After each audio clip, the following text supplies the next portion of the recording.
Hello, friends. Well, there's something that I do every day. I know the blog is called Every Day with Jill. So the one thing that I do every day is I read. I love to read. And when I was a teacher and a professor, I was reading papers and dissertations, and I didn't have time to do the kind of leisure reading that I do now. So I'm really enjoying it. I look forward to it every day. And though I don't exactly have a summer reading list, I have a whole stack of things that I want to show you. Some of them I've read and some of them I haven't. So let me show you what I'm reading now. Here's the stack of books that I have on my bedside table. So I've read most of them, not all of them, and I'm going to tell you what I think. All right, let's get started. The first book is The Wager. The Wager is written by David Grann, who is also the author of Killers of the Flower Moon, which is going to soon be a movie. And it's a riveting book about a British vessel that is shipwrecked in Patagonia that is on a special mission to garner Spanish treasure from a Spanish treasure ship. It is entirely true, and the research that this author does for the book is extraordinary, and he pieces it all together and weaves this amazing tale. I won't say that I loved it because I read it just after I finished Moby Dick. And I hated Moby Dick. I was seasick after I read Moby Dick. So this was more sea worthiness, sea tales. I was like, oh, come on, I'm done. I'm done with all of this. But it's fascinating. You'll like it because it's a tale, the tale of humanity, really, and the tale of empire. So, okay, I recommend. The Jet Setters. The Jet Setters is a great beach read. It's not heavy. It's about conflicts that happen in a family, and some bounty that happens and how that plays out with all of the members of a family and the siblings in a family. I enjoyed it. It's not the best book in the history of the world, but it's fun. It's fun, light reading for summer. That's by Amanda Eyre Ward. The Soulmate Equation. Let's see, Christina Lauren. I read this a while back, and it was recommended by my daughter, Jenny Hubble, because I love romance novels. It's a really good romance novel if you're looking for one.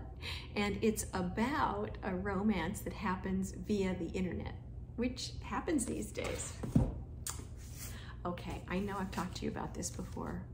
Best book that I've read all year. And I know it won the Pulitzer Prize, but I said it was the best book I've read before it won the Pulitzer Prize.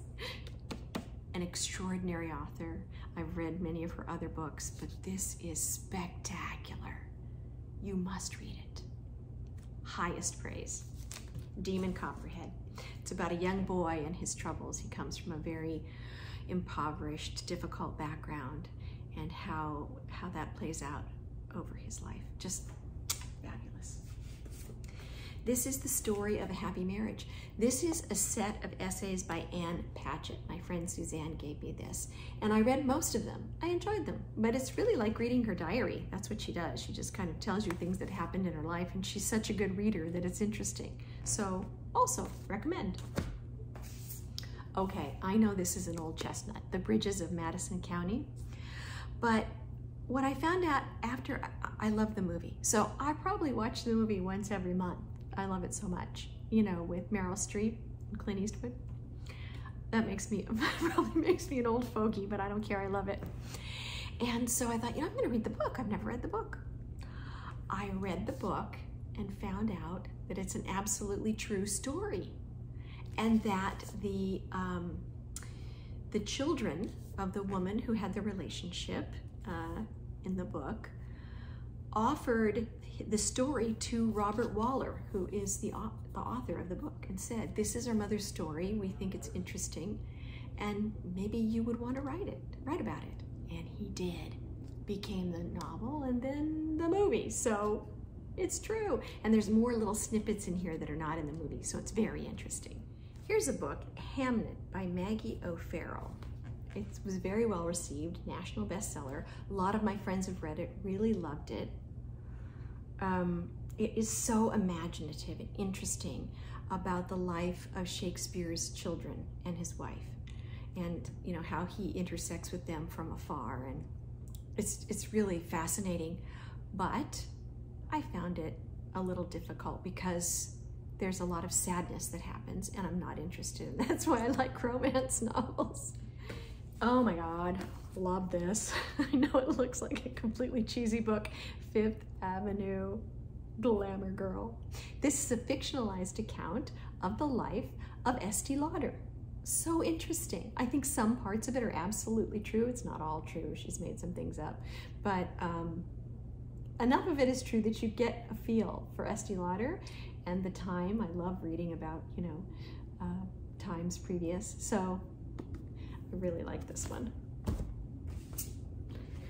The Misses by E.L. James. Oh, E.L. James wrote 50 Shades of Grey.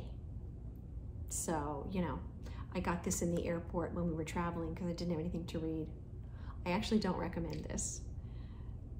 Sort of nothing happens in the book except lots of very juicy scenes. So if you want to read about some juicy scenes, otherwise don't bother. Book lovers, this is a really fun beach read. I just finished this one, and it's about two people who love books. And it's fun. It's really fun, and it happens in a small town, which is fun too. The Pants of Perspective. My yoga teacher gave this to me. She just moved to New Zealand. It's by Anna McNuff. Anna McNuff is a pretty renowned adventurer. And in this book, she tells her adventure of running the length of New Zealand. What? And it's interesting to read her book. She is clearly not, you know, a literary author. She's just telling her story, and I enjoyed it. It was fun to hear about her campouts and her, you know, adventures. And it has a really happy ending too. I have not read this, but gets super good reviews. It's top 10 book of 2022 by New York Times. And also this woman is a winner of the Pulitzer Prize. So it's about connection, privacy, and love between spouses, parents, children, and siblings. Uh-oh, maybe it's gonna be sad, I won't like it. Anyways, that was highly recommended. I'm in the middle of this book, The Nest, and the nest refers to a nest egg that gets spent and how that conflicts with all the members of the family, especially the 4 siblings. So I'm liking it. I think the author is deft in her description. I like it. I love this. I love this book. This is a modern reimagining of Jane Eyre. It's called Jane and Edward by Melody Edwards. And you know, Mr. Rochester is a lawyer in a 62-floor building downtown, and Jane is the little mousy assistant, and it goes from there. Oh my God, I said to Robert, this might be my new favorite book. You can tell, I'm very deep. All right, and this book I have not read, but it is the winner of the Pulitzer Prize. So I'm excited to read it. It's the roar and effervescence of the 1920s about New York and a tycoon and the daughter of eccentric aristocrats. So that sounds like lots of fun. Those are the things that I'm into right now. You can tell it's all over the map. And I look forward to digging into a book every night. If you have recommendations, let me know, because I always want to put them on my list, and I'll list all of these in my blog, so in case you're interested in perusing any of them.